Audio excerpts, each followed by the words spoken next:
Astro गुरु channel के सभी दर्शकों को मेरा हृदय से नमस्कार। प्रिय दर्शकों, शुक्र के स्थान पर रहने से क्या क्या परिवर्तन होता है और जीवन में क्या क्या सुख और क्या क्या दुख तथा अशांति मिलती है, कलंक कब मिलते हैं, किस अवस्था में मिलते हैं, इन सभी बातों के लिए शुक्र ग्रह बहुत महत्वपूर्ण है। सारा वीडियो बड़े ध्यान से देखिएगा, सुनिएगा। सप्तम स्थान वास्तव में शुक्र का अपना मौलिक स्थान है, नैसर्गिक स्थान है। परंतु शुक्र यदि यहाँ पर अच्छा हो तो सुख, पत्नी सुख, कलत्र सुख बढ़िया मिलता है। लेकिन यदि नीच का हुआ अथवा नीच ग्रहों की दृष्टि से दृष्ट हुआ तो जीवन में अचानक कलंक, दुख, चोरी इत्यादि आपके जीवन में जरूर आएंगे। ये कलंक जरूर लगेंगे। तो किस अवस्था में कब कैसे परिवर्तन होता है, आइए हम देखते हैं सप्तम घर के शुक्र के ऊपर यह वीडियो ध्यान से। स्पष्ट की बात यह है कि जातक के सप्तम भाव में शुक्र होता है तो उसे स्त्री से सुख प्राप्त होता है। यहाँ पर जो कलत्र शब्द भार्यावाचक बताया जाता है, सप्तम भाव कलत्र भाव का सुख स्त्री सुख कारक माना जाता है। लेकिन कलत्र से अर्थात कटी प्रदेश से सुख नहीं मिलता, अर्थात जातक की कमर में पीड़ा होती रहती है जिसका सप्तम स्थान में शुक्र हो। यहाँ पर दूसरा कलत्र शब्द कमर अर्थात श्रोणी के अर्थ में प्रयुक्त हुआ है। क्या? शुक्रे कलत्रे स्थिते कलत्रात सुखम भवेत, कलत्रम तु रत्नगर्भे भवेत, सह विलासाधिका प्रवासी च गणते सहज प्रयासल्प का गणिते तस्मात् के न मुह्यन्ति। मतलब जातक की भार्या के गर्भ से रत्न की तरह शुद्ध सच्चरित्र तथा भाग्यवान पुत्र पैदा होता है जिसका सप्तम स्थान पर शुक्र होता है। जातक विलासी प्रदेश में रहने वाला और थोड़ा प्रयास करने वाला अर्थात आराम तलब होता है जिसका सप्तम स्थान पर शुक्र होता है। कौन ऐसे हैं जो इसके सुंदर रूप पर मोहित न हो जाएं जिसका सप्तम स्थान पर शुक्र है? अर्थात ये जातक बहुत आकर्षक होता है, बहुत खूबसूरत होता है, एक अंदर आकर्षण शक्ति होती है। सुंदर तो बहुत लोग होते हैं लेकिन आकर्षण नहीं होता। शुक्र एक आकर्षण पैदा कर देता है। अथवा ये जातक इतना व्यवहार चतुर होता है कि इसके चातुर्य से सभी मोहित हो जाते हैं। इसी सप्तम स्थान ग्रह के ऊपर जीवनाथ ने एक श्लोक लिखा है, कबौ कांतागारम गतवति कलत्राद सुखम कटि प्रांते कष्टम भवति विषमे वात जनितम।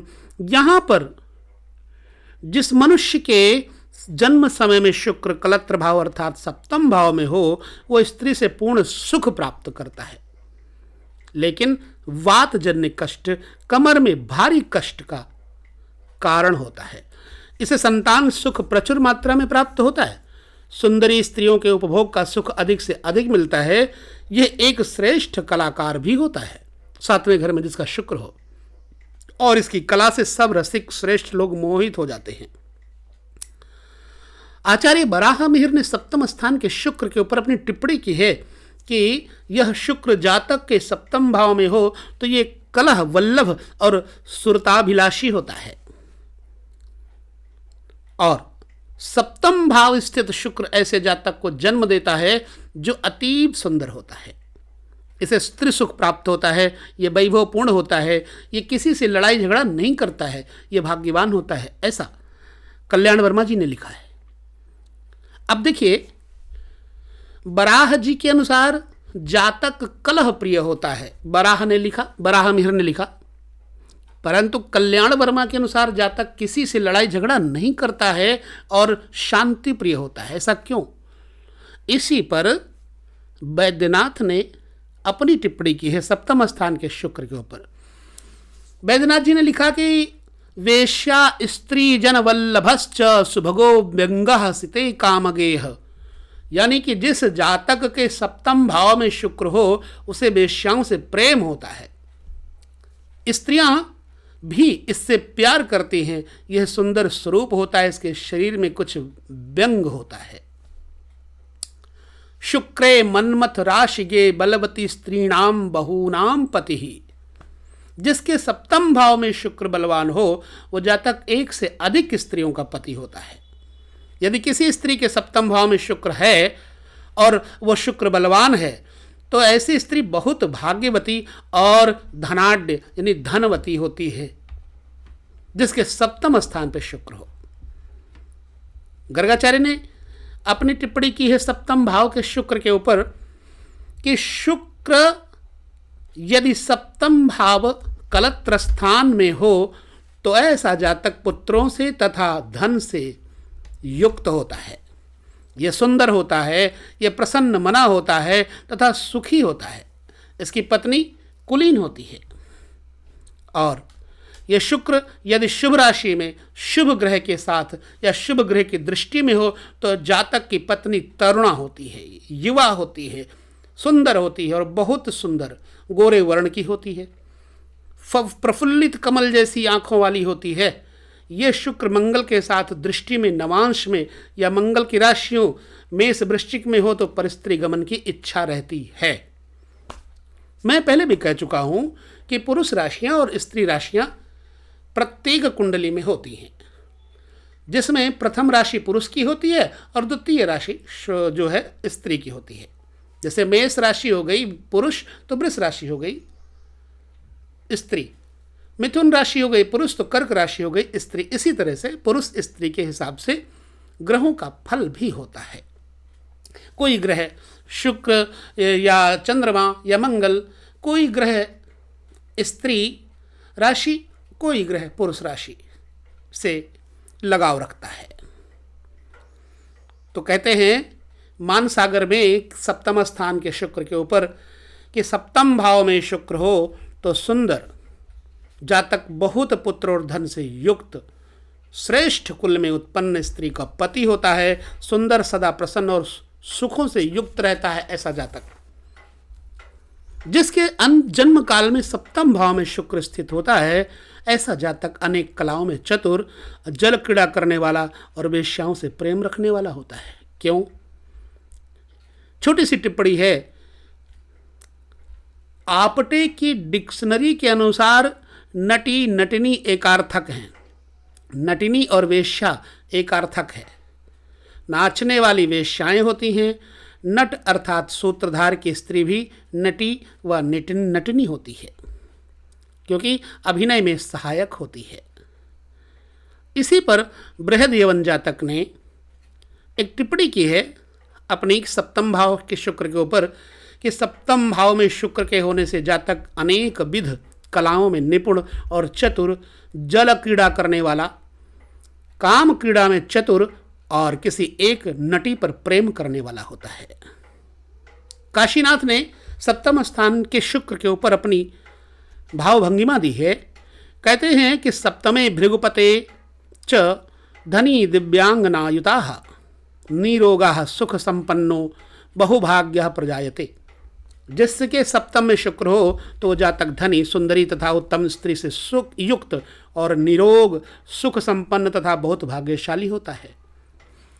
इसी सप्तम स्थान के शुक्र के ऊपर वशिष्ठ जी ने भी अपनी बात की है। जन मनोहरा सशोकम सूत्र दिया है। जिस पुरुष का सप्तम स्थान में शुक्र हो उसकी स्त्री बहुत आकर्षक होती है। जातक को शोक मग्न होने के अवसर पर बार बार जो है आते हैं। शोक मग्न होने के अवसर बार बार आते हैं। पराशर होरा शास्त्र में पराशर ने लिखा है कि यदि शुक्र कलत्र भाव में हो तो जातक अत्यंत कामुक होता है। सप्तमे तो स्थिते शुक्रे अति कामी भवे नरः। तो पाप ग्रह युक्त होकर अगर किसी और भाव में हो तो स्त्री की मृत्यु भी होती है, पराशर ने लिखा है। यहीं पर वेंकटेश्वर ने भी सप्तम शुक्र पर चर्चा की है। कलत्र शुक्रे कलत्रे त्वति कामुकाः स्यात् गर्भिणी संगमो भृगौ। कलत्र स्थानगत शुक्र हो तो जातक अतीब कामुक होता है, गर्भिणी से भी काम क्रीड़ा करता है, जल क्रीड़ा करता है। इसे व्यापार से धन लाभ भी होता है।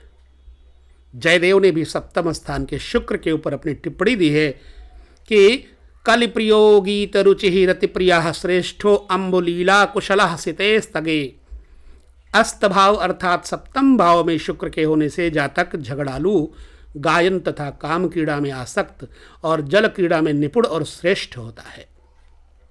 मंत्रेश्वर ने अपने सूत्र में सप्तम स्थान के शुक्र पर एक टिप्पणी दी है कि शुभार्यम असतौरतम मृतकलत्रमाढ्यम महे। सप्तम में शुक्र हो तो जातक की पत्नी सुंदरी, रूपवती तथा कुलीन होती है, किंतु इसकी मृत्यु शीघ्र हो जाती है। ये धनवान होता है, ये कुचरित्रा, जघन चपला, कुलटा स्त्रियों का प्रेमी होता है। जागेश्वर ने सप्तम स्थान के शुक्र के ऊपर अपनी टिप्पणी दी है, सूत्र दिया है, भृगु गौरवर्णा वरिष्ठाम कलत्रात् सुखम लभ्यते तेन पुंसा भवेत किन्नरः किन्नराणाम च मध्ये। स्वयं कामिनी वे विदेशे रतिः स्यात् यदा शुक्रनामा गतः शुक्र भूमौ। इस जातक की रत स्त्री गोरे रंग की और श्रेष्ठ होती है। जागेश्वर कहते हैं, जातक को स्त्री सुख मिलता है, ये गान विद्या में निपुण होता है, ये पर नारी आसक्त होता है। गौरी जातक लिखता है कि लग्नात् सप्तमगः शुक्रो जन्म काले यदा भवेत पुरुषार्थे विहीनः स्यात् शंकितश्च पदे पदे। जिसके जन्म काल में शुक्र सप्तम स्थान में हो तो पुरुषार्थहीन होता है और सदा शंका युक्त रहता है। यहीं पर हरिवंश जी ने भी सप्तम स्थान के शुक्र के ऊपर अपनी बात की है कि उदार बुद्धि उज्ज्वलांगमुन्नतिम कलेधिकाम निप प्रताप मूर्जितम प्रसन्नताम प्रवीणताम। यदि जातक की कुंडली में सप्तम भाव में शुक्र हो तो जातक की बुद्धि उदार, शरीर उज्ज्वल, कुल उन्नत तथा प्रताप राजा जैसा होता है। जातक प्रसन्न, प्रवीण, निरोग, उपभोगों से युक्त होता है। ये स्त्री से सुख प्राप्त करता है। सप्तम स्थान के शुक्र पर इतने सारे मनीषियों ने अपनी अपनी टिप्पणी की है। आइए भृगु सूत्र की टिप्पणी देखते हैं। भृगु सूत्र क्या कहता है कि अति कामुकाः भगचुंबकाः अर्थवान परदार रतः वाहन वान सकल कार्य निपुणः। स्त्री द्वेषी, क्या सप्तम भाव में शुक्र हो तो जातक बहुत कामुक होता है, पर स्त्रियों में आसक्त, धनी, वाहनों से युक्त, सकल कार्य निपुण, स्त्रियों से द्वेष करने वाला होता है। वो अपनी विवाहिता स्त्री से वैमनस्य रखता है। यह अर्थ भी संगत है, तभी तो परकीया में आसक्त रहेगा भाई, दूसरी स्त्री में। इसे सलाह देने वाले आप्त, स्त्री आदि अच्छे होते हैं। ये शुक्र पाप ग्रह के साथ शत्रु ग्रह की राशि में व नीच राशि में हो तो पहली पत्नी की मृत्यु हो जाती है और दूसरा विवाह होता है। इस शुक्र के साथ बहुत पाप ग्रह हो तो अनेक विवाह भी होते हैं, पुत्र नहीं होते। यह शुक्र शुभ ग्रह के साथ या उच्च राशि में या शुभ अथवा तुला राशि में हो तो जातक धनवान होता है। स्त्री के संबंध से इसे बहुत उन्नति प्राप्त होती है। स्त्री के विषय में से भारी चिंता भी रहती है। तो ये स्त्रियों के समूह में रहने वाला होता है जिसका सप्तम स्थान में शुक्र हो। अब सप्तम स्थान के शुक्र के ऊपर टिप्पणी दी है पाश्चात्य मत ने भी। आइए देखते हैं। सप्तम स्थान में शुक्र निसर्गतः बलवान होता है। इस व्यक्ति का विवाह छोटी आयु में ही सुंदरी और सद्गुण संपन्ना युवती से होता है और विवाह सुख अच्छा मिलता है। विवाह के बाद भाग्योदय होता है, विपुल यानी बहुत सारा धन भी प्राप्त होता है। इस शुक्र से साझीदारी में तथा कचहरियों के मामले में सफलता मिलती है। गायन, नाटक आदि लोगों के मनोरंजन के साधनों से संबंध रहता है। सार्वजनिक स्वरूप के व्यवहारों में ये अच्छी सफलता प्राप्त करता है। इन व्यवहारों में झगड़ों की संभावना भी नहीं होती। इस व्यक्ति की स्त्री, पुत्र, मित्र, साझीदार आदि से अनुकूल व्यवहार प्राप्त होने से सुखी जीवन व्यतीत होता है। पुत्रों पर विशेष प्रेम होता है। ये शुक्र वृश्चिक या मकर में हो तो व्यभिचारी मानसिक वृत्ति होती है। यह शुक्र दूषित हो तो विवाह देर से होकर स्त्री सुख अच्छा नहीं मिलता है। साझीदार तथा मित्रों से हानि होती है। मेरे प्रिय दर्शकों, मैं आपको इसके बाद शुक्र, शनि, राहु, केतु के पूरे वीडियो बनाने के बाद आपके साथ चर्चा करूंगा, हर एक वीडियो का उपाय भी आपके साथ शेयर करूंगा। चलिए सप्तम स्थान के शुक्र के ऊपर कुछ विचार और अनुभव की चर्चा कर लेते हैं। सप्तम स्थान का शुक्र निसर्गतः बलवान होता है, क्योंकि निसर्ग कुंडली में यह सप्तमेश होता है। अतः आवश्यकतया सप्तम स्थान में शुभ फल ही मिलते चाहिए। शुक्राचार्य दैत्यों के गुरु माने गए, इसे ज्ञानी भी कहते हैं। सप्तम की तुला राशि का स्वरूप भी ज्ञान और पौरुष का द्योतक है। कई एक ग्रंथकारों ने शुभ फल बतलाए हैं और कई एक ने अशुभ फल बतलाए हैं। अब शुभ फल कब मिलते हैं भैया? जब पुरुष राशि में शुक्र होगा सप्तम स्थान में तो अशुभ फल का अनुभव होगा, और स्त्री राशि में अगर शुक्र होंगे तो फिर शुभ फल मिलेगा। नैसर्गिक कुंडली में धन और सप्तम इन दोनों मारक स्थानों का स्वामी शुक्र है, अतः कुछ ग्रंथकारों ने अशुभ फल बताए हैं। ठीक है। शुक्र अगर मेष, मिथुन और तुला में हो तो स्त्री पुरुषवत सुंदर होती है, यानी पुरुष की तरह सुंदर होती है, पुरुष की तरह होती है।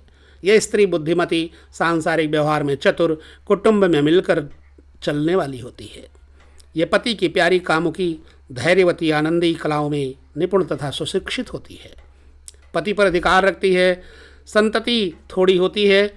पति की अति कामुकता से इसका शरीर विकृत हो जाता है, यानी कि बीमार हो जाता है, दुबला पतला हो जाता है, बिगड़ जाता है और इससे इसे कष्ट होता है। सिंह और कुंभ में शुक्र हो तो स्त्री मोटी होती, स्थूल काया होती है, गंभीर चेहरे की ओर और मझले कद की होती है। यह संसार के कामों में मग्न और बुद्धिमती होती है। पुरुष राशि का शुक्र हो तो स्त्री संसार में विशेष आसक्त नहीं होती। विपत्ति में इसका धैर्य छूट जाता है, किंतु दैवी सहायता से किसी तरह से बेरोक टोक इसके व्यवहार चलते रहते हैं। सप्तम स्थान के अंतर्गत यदि शुक्र हुआ धनु राशि में तो इसकी स्त्री सुंदरी होती है और ऊंचे कद की होती है, प्रमाणबद्ध शरीर की होती है। यह स्त्री विपत्ति धैर्यम की उदाहरण होती है। इसे कामेक्षा कम होती है, रहन सहन में अव्यवस्थित नहीं होती, बड़ी व्यवस्थित रहती है, अनुभवी होती है, बूढ़ी स्त्री की भांति सोच समझ करके व्यवहार करती है, पति को नेक सलाह देती है। खेद है कि ये पति को विशेष प्रिय नहीं होती। कर्क, वृश्चिक और मीन राशि में सप्तम स्थान के अंतर्गत शुक्र हो तो स्त्री का शरीर दुबला पतला, कद ऊंचा, चेहरा लंबा, चमकीली आंखें, लंबे और चमकदार केश, त्वचा कोमल और मनोहर होती है। तो ये स्वार्थी, कलह प्रिय कुटुंब में मिलकर न रहने वाली होती है और खर्चीली भी होती है। अपने हाथ में सत्ता रखने की चेष्टा सदैव रखती है। वृष, कन्या और मकर राशि में शुक्र हो तो स्त्री किंचित स्थूल काया, कद छोटा, गोल चेहरे वाली होती है।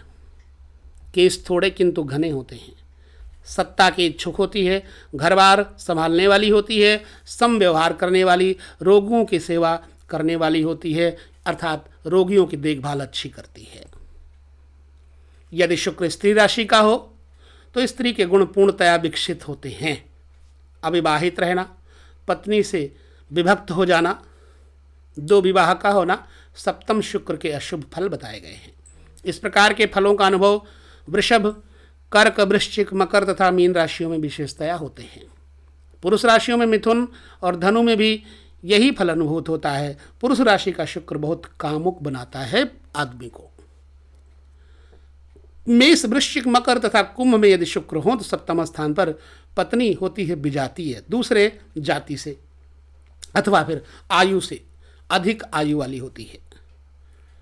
सिंह और मीन में सप्तम स्थान पर शुक्र हो तो विवाह के बाद भाग्योदय होता है, किंतु जब तक स्त्री जीवित रहती है तभी तक वैभव बना रहता है और पहली आयु में 40 वर्ष तक स्थिरता और सुख नहीं मिलते। सप्तम स्थान पर शुक्र यदि पुरुष राशि में है तो 21 से 26 वर्ष तक अथवा 28 से 32 वर्ष तक विवाह योग होता है। शुक्र प्रधान व्यक्ति मुख्यतः स्वतंत्र व्यवसाय करते हैं। स्त्री राशि के शुक्र हो तो नौकरों से श्रेयस्कर होती है, उसको नौकरी का लाभ मिलता है। स्त्री राशि में व्यवसाय और नौकरी दोनों अच्छे रहते हैं। साझेदारी पसंद नहीं होती इनको। मेष, मिथुन, तुला तथा धनु में शुक्र हो सप्तम स्थान में तो गायन, वादन, अभिनय आदि में अथवा लेखन, अध्यापन, मुद्रण आदि में प्रवृत्ति होती है। अन्य राशियों में जातक व्यापारी होते हैं। प्रवृत्ति विलासी तथा रंगीली, किंतु विशेषतः वह कि स्त्री का सम्मान भी करते ऐसे लोग, स्त्री के प्रति हीनता की दृष्टि नहीं होती ऐसे लोगों के अंतर्गत। और सप्तम स्थान में स्त्री राशि में शुक्र हो तो वृत्ति इसके प्रतिकूल होती है। स्त्री को तुक्ष तथा काम वासना पूर्ति का साधन माना जाता है। प्रिय मेरे दर्शकों, अब सभी के साथ मैंने ये वीडियो लंबा जरूर हो गया, पर आपको वीडियो देने का मन था, मैंने आपको ये वीडियो बनाकर दिया। कैसा लगा आप मुझे ज़रूर बताएं। बाकी हम इसके बाद आपके साथ हर एक ग्रह की चर्चा एक एक सूत्र से करेंगे। यदि आप लगातार वीडियो पर चल रहे हैं, देख रहे हैं, तो आपको ज्योतिष के बारे में अच्छी नॉलेज देने का प्रयास करूंगा। लेता हूं विदा आप सभी से। यहीं पर आप सभी को मेरा हृदय से नमस्कार।